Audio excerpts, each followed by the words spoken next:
आपका आपके YouTube channel S vocab पर। आज की ये वीडियो उन स्पेशल स्टूडेंट्स के लिए है जो 2024 में एसएससी सीएचएसएल सीजीएल एमटीएस या एसएससी या कोई अन्य एग्ज़ाम देंगे। स्टूडेंट्स का कंसर्न होता है कि वोकैबलरी कहाँ से करें, कैसे कवर करें, कितनी पढ़ें, कितना टाइम दें, किस तरह से रिवीजन करें।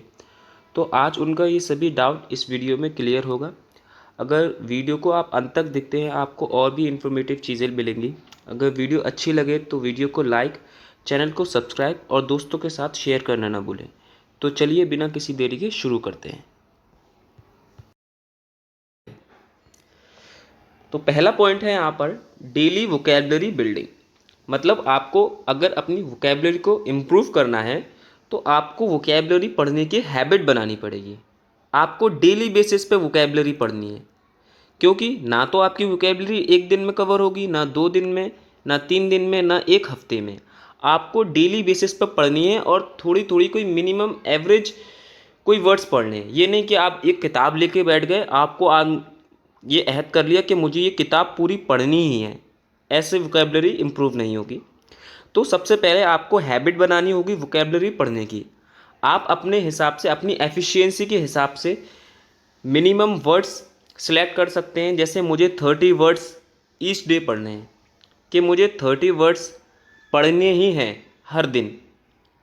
उसके बाद एंड ऑफ द डे उन 30 वर्ड्स का मुझे रिवीजन करना है। आप ऐसे कर सकते हैं अपनी एफिशिएंसी के हिसाब से, 30, 50, 40 जो भी कर सकते हैं आप कर सकते हैं। उसके बाद एंड ऑफ द डे मुझे एक ब्रीफली रिवीजन करना है। अब वोकैबलरी याद करने के दो सबसे बेस्ट तरीके होते हैं। एक होता है मेक निमोनिक्स, दूसरा यूज वर्ड। जो मुझे सबसे ज़्यादा पसंद है वो है रूट वर्ड। आप रूट वर्ड से अगर आप एक रूट वर्ड याद करते हैं तो उससे करीबन 100 से 200 वर्ड्स आपको याद हो जाएंगे। जैसे एक रूट वर्ड होता है MB, इसका मतलब होता है 2।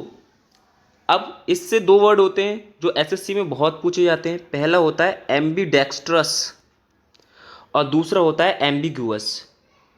एम्बीडेक्स्ट्रस का मतलब होता है जो व्यक्ति अपने दोनों हाथों से एफिशिएंट काम कर सके, और एम्बिगुअस का मतलब होता है कि किसी समथिंग इज़ वेरी अनक्लियर, और इसका दूसरा मतलब होता है किसी चीज़ के एक से ज़्यादा मतलब निकले, उसको भी हम एम्बिगुअस बोलते हैं।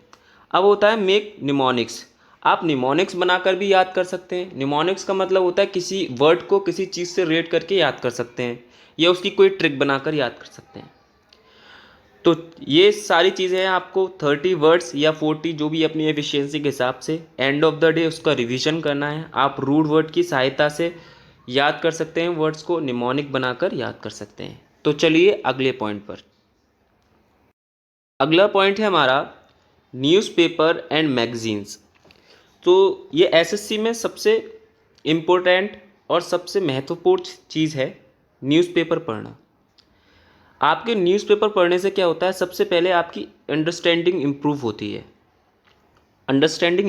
है। अगर कोई सेंटेंस लिखा है आपको, अगर वो समझ में ही नहीं आ रहा है तो आप उसमें एरर कैसे निकाल सकते हैं। तो न्यूज़पेपर पढ़ने का यही फ़ायदा होता है कि आपकी अंडरस्टैंडिंग जो होती है वो इम्प्रूव होती है। और आप जब न्यूज़पेपर या कोई मैगज़ीन पढ़ते हैं तो आप उसकी सहायता से भी, जैसे आप कोई आर्टिकल पढ़ रहे हैं और आपको कुछ वर्ड उसके अंदर नहीं समझ में आ रहे हैं, आप उन वर्ड को भी राइट कर सकते हैं और उसके बाद उसका मतलब, उसके एंटोनियम और उसके सिनोनियम भी आप याद कर सकते हैं। सबसे महत्वपूर्ण चीज़, कभी भी मैंने देखा है कि कोई भी टॉपर जो होता है या कोई भी टीचर ये कहता है कि आप एडिटोरियल पढ़िए, मगर मैं नहीं कहूँगा, क्योंकि कुछ लोगों को एडिटोरियल में इंटरेस्ट नहीं आता। तो मेरा ये मानना है आपको जिस भी न्यूज़ में इंटरेस्ट आए, जैसे कुछ लोगों को क्रिकेट पसंद होता है, कुछ लोगों को पॉलिटिक्स पसंद होती है, तो जिस भी न्यूज़ में आपको इंटरेस्ट आए आप वो पढ़िए। जिस भी न्यूज़ में आपको इंटरेस्ट आए आप वो पढ़िए। जैसे कोई पॉलिटिक्स पढ़ता है क्योंकि उसमें इंटरेस्ट आता है, कोई क्रिकेट की न्यूज़ पढ़ता है, इंटरेस्ट आता है। तो जिस भी न्यूज़ में आपको इंटरेस्ट है आप वो पढ़िए। ज़रूरी नहीं है कि आप एडिटोरियल पढ़िए। तो चलिए अगले पॉइंट पर। अगले पॉइंट पर है कि आपको किस बुक्स में से पढ़ना है, वोकेबलरी बुक्स। तो अगर मेरे पॉइंट ऑफ व्यू से देखें तो दोनों बुक बेस्ट है, दोनों बुक बेस्ट है। आप कोई सी भी ले सकते हैं, आप ब्लैक बुक ले सकते हैं या पिनैकल की ले सकते हैं, इंग्लिश वोकेबलरी कोई भी ले सकते हैं, दोनों बेस्ट हैं। मगर जब आप पढ़ने बैठोगे ना तो ये आपको बुक्स बहुत मोटी लगेगी। उसका कारण क्या है? पर उसका कारण ये है कि इसमें एक ही वर्ड के, जैसे अभी हमने ले लिया एम्बिग्यूअस, इसी वर्ड के सबसे पहले तो एंटोनियम दे रखा है, फिर सिनोनिम दे रखे हैं, फिर वन वर्ड दे रखे हैं, फिर ईडियम फ्रेज दे रखा है। तो एक ही वर्ड की 4-5 चीज़ें दे रखी हैं, इस वजह से ये बुक्स बहुत मोटी लगती हैं। मगर दोनों बुक बेस्ट हैं, आप कोई सी भी परचेज कर सकते हैं, या मेरे टेलीग्राम चैनल से जुड़कर आप इस वाली बुक का PDF ले सकते हैं जो बहुत ही क्लियर है। तो चलिए अगले पॉइंट पर। अगला पॉइंट है हमारा SSC प्रीवियस ईयर PYQ। अगर आपको वोकेबलरी के PYQ करने हैं तो टेक्स्ट बुक पर अनन्या मैम की क्लास चलती है सुबह 9 बजे। ये बिल्कुल एग्ज़ाम ओरिएंटेड वोकेबलरी होती है। अगर आपको यहाँ से करनी है, आप यहाँ से भी कर सकते हो। बेस्ट क्लास है in my view on YouTube.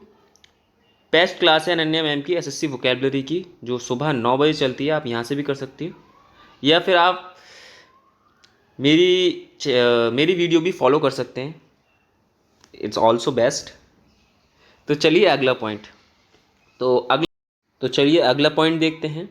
अगला पॉइंट है हमारा ऑनलाइन वोकैब क्विज।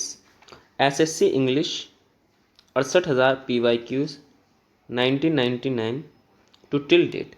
मतलब अगर अपनी प्रिपरेशन को आपको और भी पॉलिश करना है तो आप ये ऐप डाउनलोड कर सकते हैं। इस पे daily मॉक्स, vocabulary quiz, grammar quiz, वो भी फ्री ऑफ कॉस्ट अगर आपको करना है। अगर आपको SSC से रिलेटेड कोई भी कोर्स चाहिए तो आप मेरे टेलीग्राम चैनल एस वोकैब को ज्वाइन कर सकते हैं। तो अगर वीडियो अच्छी लगी हो तो वीडियो को लाइक और चैनल को सब्सक्राइब करना ना भूलें। धन्यवाद।